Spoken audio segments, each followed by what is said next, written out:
On revient vers vous, bonjour, aujourd'hui on revient vers vous avec une candidate que vous connaissez très bien. Elle a été garde des Sceaux, elle est maire du 7e arrondissement de Paris, elle est également députée européenne. On est avec Rachida Dati. Bonjour Madame Dati. Bonjour.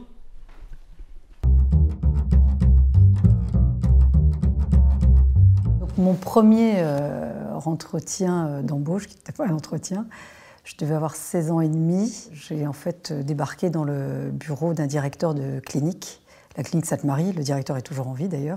D'abord, il m'a hurlé dessus en me disant que c'était totalement incorrect de débouler comme ça dans son bureau. Puis finalement, il a été assez touché sans doute par ma démarche. Et puis il m'a dit « mais qu'est-ce que vous voulez faire? Qu'est-ce que vous savez faire ?»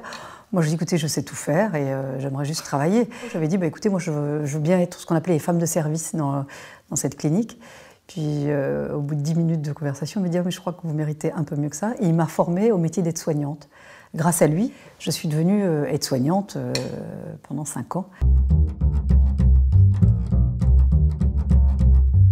Mes entretiens ne se font pas à la légère, ils sont toujours très préparés et avec beaucoup de contenu. Et je le dis ça aussi à dessein pour les candidats. Quand je vais à la clinique Sainte-Marie pour demander un emploi, je sais ce qui se fait dans cette clinique. Je connais toutes les catégories d'emploi, je connais tous les services et donc quand j'y vais, j'ai 16 ans et demi, mais j'ai quelque chose à proposer. Quand je rencontre Albin Chalandon, je connais sa carrière, son parcours, son expérience, même ses grands mérites comme résistant. Donc il est très épaté, parce que je ne suis pas de sa génération. Comme je lui parle de lui, comme je me suis intéressée à lui, je lui donne un moyen de s'intéresser à moi.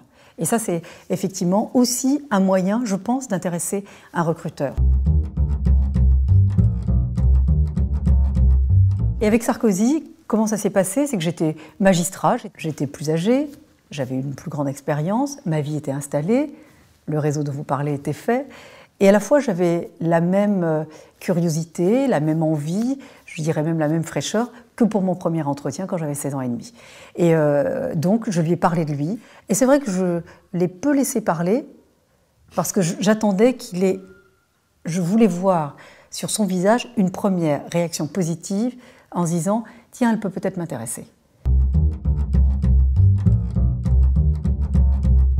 Quand il s'agit de quelqu'un qui est d'une bonne condition, d'une bonne ascendance, qui a fait les grandes écoles, avoir un réseau, c'est plutôt une qualité. Moi, je le vois quand on fait des portraits, par exemple, de grands patrons, en disant « ce patron, excellente compétence, grande expérience, très bon réseau ». C'est dans les points positifs. Et quand il s'agit d'une personne comme moi, c'est en négatif. Et là, on dit « c'est une intrigante, elle a séduit ». Non, j'ai convaincu. La séduction et la conviction, ce sont deux choses différentes. Ce que vous qualifiez, vous, de réseau, qui sont des personnes qui m'ont fait confiance et qui continuent à me faire confiance, je les suis aussi convaincue par mon travail et pas par autre chose. Mon CV est vrai, il reflète la réalité. J'ai une attestation d'ancien élève de l'Institut supérieur des affaires. Et effectivement, ce cycle, je n'ai pas pu le terminer parce que j'ai eu un mariage contraint. Et qui m'a contraint à quitter la France à un moment donné, et d'ailleurs grâce à Jacques Attali, puisque je suis partie à Londres travailler pendant une certaine période. Mais mon CV était vrai, juste, c'est toujours le même, vous pouvez le retrouver. Il n'a pas bougé, il n'a pas changé, il n'a pas été modifié, parce que tout ce qui est dans mon CV est vrai. Je regarde attentivement les CV, c'est important. Les lettres de motivation, c'est très curieux, parce que souvent elles sont assez types. Donc je regarde beaucoup moins, je regarde les CV, je regarde beaucoup plus, je suis plus attachée à l'expérience professionnelle qu'au diplôme. Je pense que la diversité des expériences, des employeurs ou même parfois de lever le pied, c'est pas forcément un handicap, bien au contraire. Par exemple, quand j'ai une assistante et que je dois en recruter d'autres, je demande d'abord à mes assistantes de voir les personnes, parce que c'est elles qu'elle voit au quotidien, beaucoup plus que moi finalement. Ce qui est important, c'est d'essayer de garder une très bonne ambiance et d'avoir de la convivialité sans familiarité. Et je trouve qu'avec ses collaborateurs, il faut savoir garder une distance. Et ça, j'ai toujours... Pourtant, je suis très conviviale, mais je n'aime pas la familiarité. Moi, quand je recrute quelqu'un, surtout sur des postes où vous vous dites que nous sommes sur des contrats à durée déterminée, il faut choisir aussi en se disant il faut avoir le souci de pouvoir replacer les gens après, ou en tout cas de se préoccuper de la suite de leur carrière ensuite. Donc c'est pour ça que quand vous recrutez quelqu'un, j'ai toujours à l'idée de me dire, quand ça s'arrête, qu'est-ce que je vais pouvoir, sans vouloir être désagréable, qu'est-ce que je vais pouvoir en faire ? D'être un peu trop détendu, ou d'être un peu familier. Moi, ça m'est arrivé d'avoir des collaborateurs, ou enfin, des candidats qui pensaient, comme j'étais cool, il fallait être cool.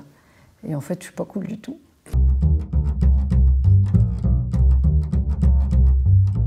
Quand même, l'habillement a un sens, parce que je trouve que vous représentez ou une entreprise, ou une institution, ou vos collègues.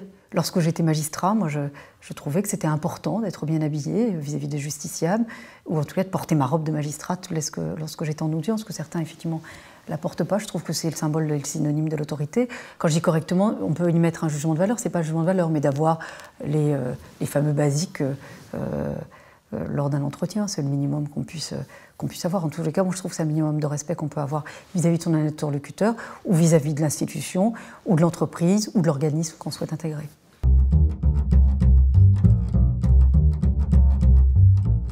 Peut-être un peu de patience, mais depuis que je suis maman, j'en ai peut-être un peu plus. Je ne suis pas quelqu'un de méchant. Je suis plutôt quelqu'un d'extrêmement sensible. Ça peut être un handicap, parfois. Et moi, je l'ai constaté, notamment avec les gens avec lesquels je travaille. Mais c'est peut-être une extrême sensibilité.